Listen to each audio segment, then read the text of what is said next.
तो चलिए अब आपको सीधा लिए चलते हैं एआईसीसी मुख्यालय, जहां पर कांग्रेस नेता सुप्रिया प्रेस वार्ता कर रही है। कार को त्याग रहे हैं। हम अभी तक पेट्रोलिंग पॉइंट 15 तक पेट्रोलिंग करते थे, उसको त्याग कर अब वहां पर बफर जोन बन जाएगी। ये कैसा समझौता है, ये कैसा राष्ट्रहित है, ये हमारी समझ से परे है। पर दिक्कत की बात यह है कि ऐसा पहली बार नहीं हुआ है। बार बार डिसएंगेजमेंट के नाम पर हमारे पेट्रोलिंग क्षेत्र बफर जोन में आ जाते हैं और हम अपनी पेट्रोलिंग का अधिकार छोड़ रहे हैं। और ये अप्रैल 2020 के पूर्व की यथावत स्थिति नहीं है, जिसको स्टेटस को एंटे कहा जाता है। अप्रैल 2020 का वो ये नहीं है। और याद रखिए, इसी स्टेटस को एंटे के लिए हमारे 20 सैनिकों ने सुप्रीम सैक्रिफाइस शहादत दी थी। ये कौन सी यथावत स्थिति है, ये हम जानना चाहते हैं, क्योंकि बार बार अपने पेट्रोलिंग पॉइंट्स के अधिकार को छोड़कर उनको बफर जोन में डाल देने से लद्दाख में करीब 1000 किलोमीटर वर्ग से अधिक के क्षेत्र पर हम अपना नियंत्रण खो चुके हैं। और ये सिर्फ और सिर्फ मोदी जी की फर्जी छवि को उभारने के लिए, उसको बचाने के लिए हो रहा है।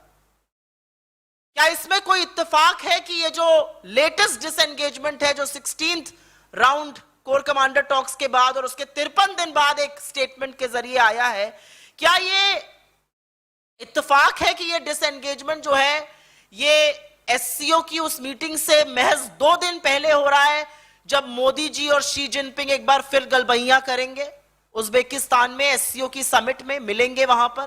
क्या ये इत्तेफाक है? क्या फिर से झूठी छवि को बचाने के लिए राष्ट्रहित को ताक पे रखा जा रहा है? यह बात सच है कि आज विदेश नीति पूरी तरह से सस्ती लोकप्रियता का शिकार है। आज विदेश नीति राष्ट्रहित के लिए नहीं, पर सस्ती लोकप्रियता, झूठी वाहवाही के लिए हो रही है। मोदी जी अपने महिमा मंडन में, अपने झूठी वाहवाही में इस तरह मशगूल हैं कि उनको शायद भूभागीय अखंडता और राष्ट्रहित के साथ समझौता करने में भी परहेज नहीं है। पर उनकी ये जो कमजोरी है ना, झूठा महिमा मंडन, झूठी छवि, झूठा फर्जीवाड़ा, इसको चीन अच्छी तरह से समझ गया है, क्योंकि इसी के चलते वो रणनीति बना रहा है। पहले वो अतिक्रमण करता है, उसके बाद अतिक्रमण करके वो उस हिस्से को बफर जोन बना देता है जहां पर हम पेट्रोलिंग कर रहे थे।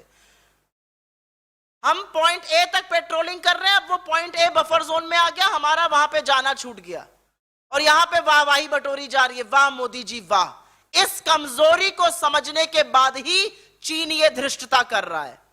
और ऐसा करते वक्त चीन का सबसे बड़ा हथियार वो है जो प्रधानमंत्री मोदी ने जून 2020 में बोला था।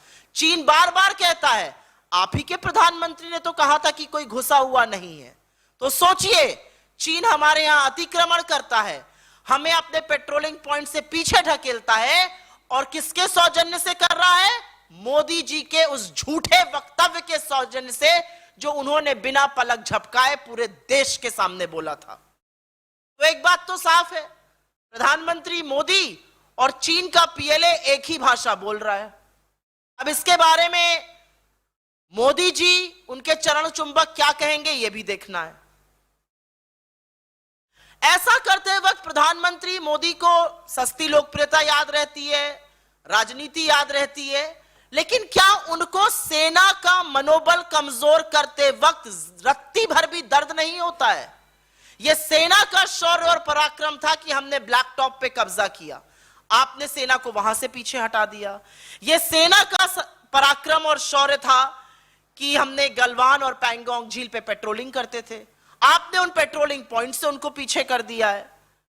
जहां पर हम गश्त करते थे, अब वो बफर जोन बन गया है। जहां तक हम गश्त करते थे वो हमारा हक था, हमारी जमीन थी, अब वो बफर जोन में आ गई है। और एक बहुत बड़ा ज्वलंत सवाल यह है कि आपने गलवान में जो किया, आपने हॉट स्प्रिंग्स में जो किया, आपने पैंगोंग झील में जो किया, अब डेप्सांग